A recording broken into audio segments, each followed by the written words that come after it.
ะมาตั้งฉากกับหน้าแว่นตัวที่หนึ่ง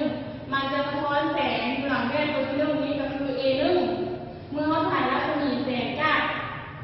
A1 นี้มาตั้งฉากกับหลังแว่นตัวที่สองมันจะสะท้อนแสงอยู่หลังแว่นตัวที่สองคือ A3 นี่เนาะ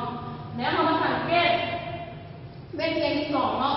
เมื่อเราถ่ายรัศมีแสงจากจุดจริงก็คือ A0 นี่เนาะมาตั้งฉากกับ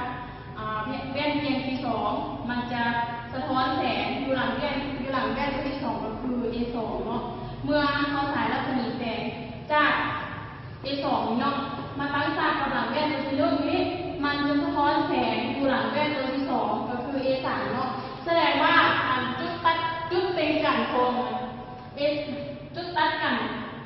ก็คือ A3 เนาะจุดตัดกันระหว่าง A1 กับ A2 ก็คือ A3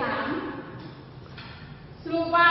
เป็นให้อันค่าเท่ากับ90 องศานี้เราจะได้3รูปเนาะขอบคุณ